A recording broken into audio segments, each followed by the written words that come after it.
Hi, it's Brian Nowak, Morgan Stanley's U.S. Internet Analyst. I'm joined today by Julian Herrera and Nathan Feather from the Morgan Stanley U.S. Internet team, coming to you for another edition of What Do We Learn and What Matters Next. It's an Agentic edition. We are going to talk through some of the latest developments we've seen within Agentic commerce, how we think about the ecosystem playing out this year, key catalysts to watch, and which companies are really sort of being most forefooted in driving next generation Agentic capabilities. So there's a link below to a deep dive that we did last year on Agentic Commerce with the whole team, with Nathan and Julian and myself. But maybe, Nathan, I want to sort of talk to you about payments.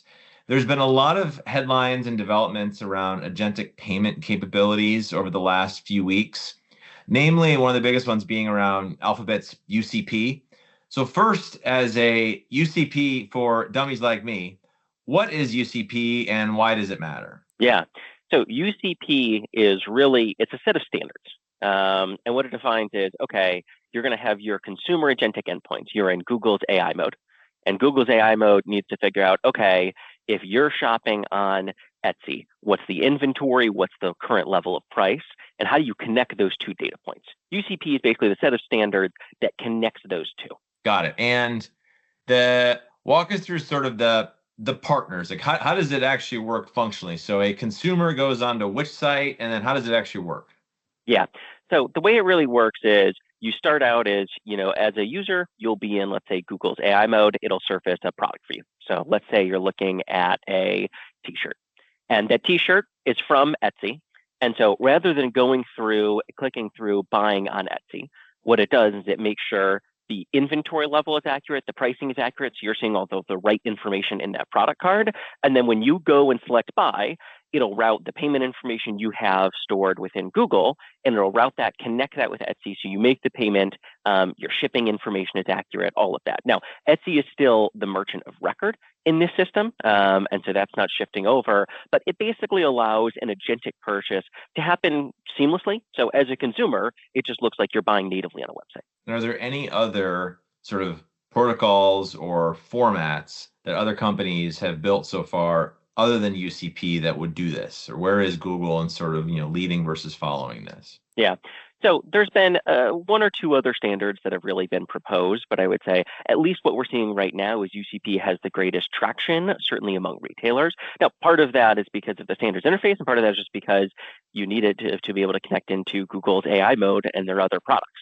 And so it's a compelling use case for retailers of wanting to sell into these endpoints. Right. Okay. And then probably one of the bigger developments around UCP, because they have they have a lot of partners across a lot of different industries, from e-commerce to travel, et cetera.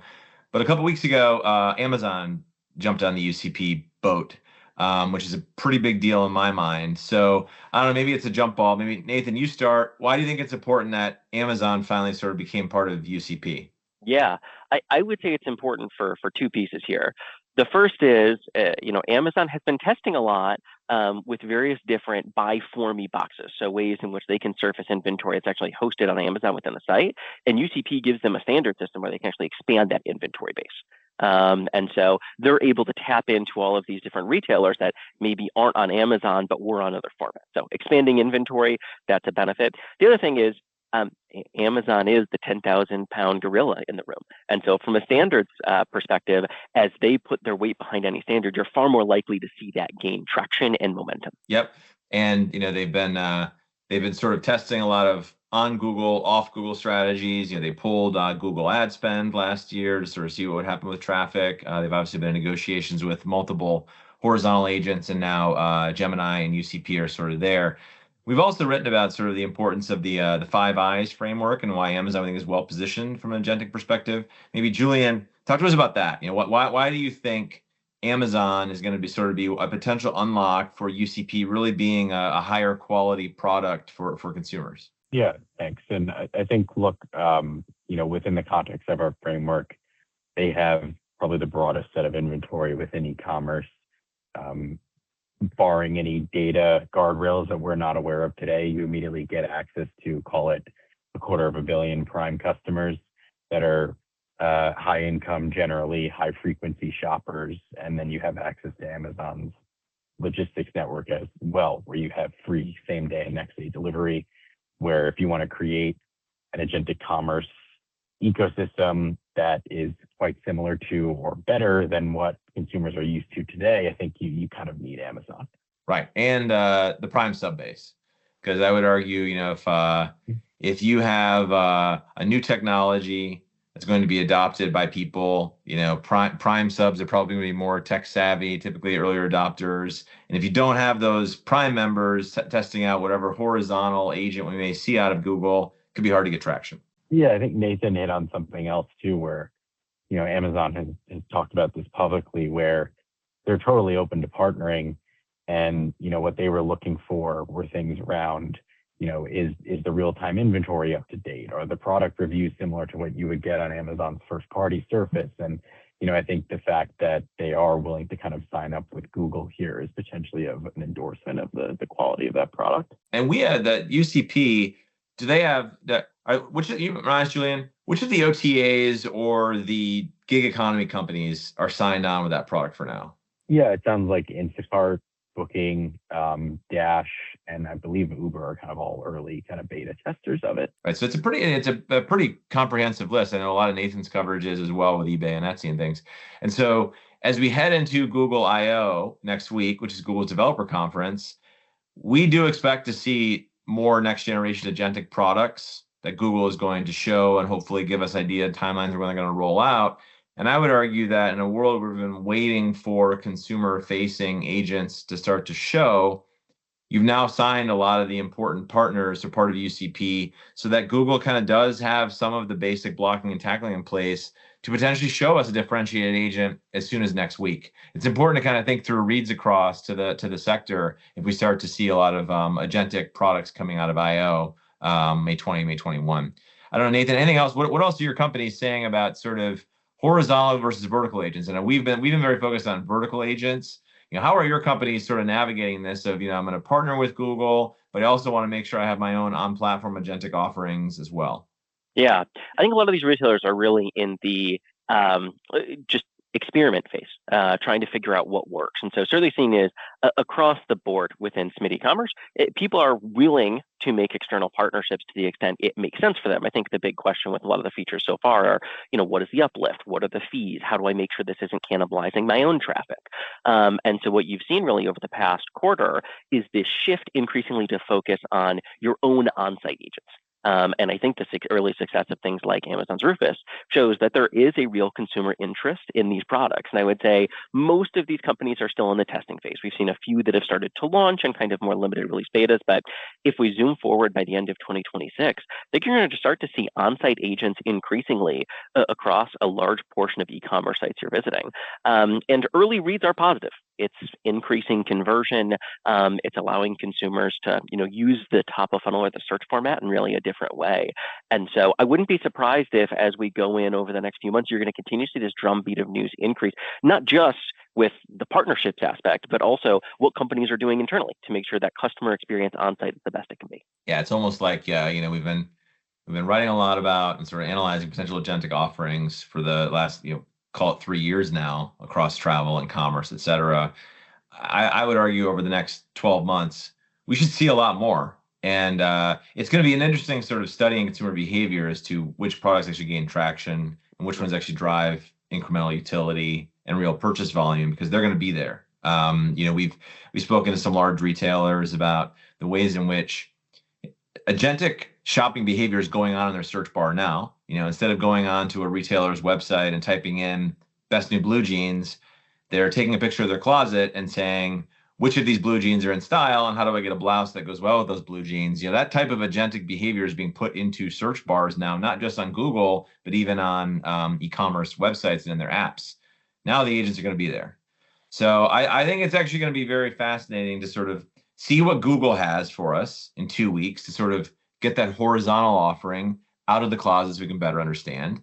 And then, watching the vertical specific platforms, vertical specific agents, whether it's Rufus, whether it's Sparky, whether it's eBay's and Etsy's, the booking agent, the Penny agent, Expedia's building agents. I do think just like the ways in which people either adopt or don't adopt these tools over the next 12 months is going to kind of be telling about whether or not this agent thing is real or just going to sort of be more of like not really incremental to driving e-commerce going forward? What about Amazon also had another payments announcement they made, not around direct or cash payments, but they're also sort of building out their own agentic suite and agentic offerings. So what was the other sort of announcement last week, Julian, about sort of the growing offerings through Bedrock and their own agent force? Yeah, so last week Amazon added to its suite of capabilities within Agent Core on Bedrock, and in partnership with Coinbase and Stripe, who are providing some of the wallet infrastructure and payment rails. Basically, what they're doing is they're allowing AI agents to make micropayments when they access web content, APIs, MCP servers. So you could figure a financial research agent accessing FactSet data via API and paying some small fee to access some companies' financials within the data set if you're executing like a complex workflow that requires that. I think beyond micropayments, you could see this kind of as a natural expansion into broader commerce flows over time. We're not quite there yet, but I think they are kind of laying the groundwork to eventually allow companies to build agents on top of AWS and have them book flights, reserve hotels, or even shop for sneakers or whatever it is that you may do on the B2C side of commerce. No, it is interesting the way the railroads are being laid for a lot of types of products. The other thing that sort of did come across through earnings was certain companies and more the Shop and Spotify's, the IFIs, Shopify covered by Keith, and then Spotify covered by Sean. The stocks being punished because of token margin pressure. Investing to improve their platforms with next generation capabilities ahead of revenue and being punished. To me, it somewhat is an analogy to what we've gone through in the past with the hyperscalers, where the market was punishing CapEx. There's a lot of ways in which the reason why the hyperscalers are doing so well right now is because of all the CapEx investments they've been making the last year and a half. And there was that period, even as recent as 90 days ago, where CapEx was viewed as a bad guy, and now we're sort of seeing the revenue come through. That's kind of what we're seeing in some of these mid-cap companies now. So, Nathan, are there any companies in your space where you sort of see potential token margin pressure or increasing token investments in the back half that could be potential sources of just narrative risk in the back half ahead of revenue? Yeah, I would say if you look at across the entire mobile economy, you're really seeing this play out at mass. So not just Shopify, you've seen Duolingo, Match, Grindr, all call out increasing token costs as a reason to either keep headcount flat or potentially reduce margin. So Duolingo is actually calling for their gross margin to fall over the course of the year, not just because of internal development usage, but also because they're giving these products to more customers. They have some products that are in the highest tiers, they're moving them down tiers as costs become lower. And so you have this offsetting factor of, as these tools continue to improve, you're able to accelerate product velocity. You also can really change the consumer experience, and things that you had to charge for initially, you can start to increase the availability across your entire user base. And so I would say certainly 2026 is going to be a year where you're going to see those increased investments. Margins might be a little bit shaky, and we'll see in 27 and 28 whether revenue growth can really accelerate on the back of what should be an improved product. It's interesting because Julian, in our world, there was a lot written publicly about Uber's heavy token use. We know the OTAs are building out products, agentic products, but yet that didn't really play through. We didn't really have the token margin pressure concerns come through. Dash has got some other reinvestment ROIC concerns to be cleared, but how do you think about sort of potential token cost pressure in the back half across the companies? Who has most and least incremental exposure? Yeah, I mean, I think it's something to keep an eye on broadly if you're accessing tokens via the cloud, and which all of our companies are doing, and you're just keeping an eye on COGS or R&D costs, and basically starting to ask the various companies, how much of your R&D budget is going towards tokens versus new headcount and things like that. I think as these companies kind of spin up their own on-platform agents, whether it's the OTAs or the food delivery and rideshare companies. I mean, I think they're going to have to balance that with either accelerating revenue growth or flattened down headcount to kind of offset some of those more expensive cloud workloads. Yeah, because generally speaking, I think, with Expedia, we have less margin expansion in the second half than the first half. Dash is sort of a different animal because that's a dynamic. But I think, Booking, I imagine we have less margin expansion second half than first half.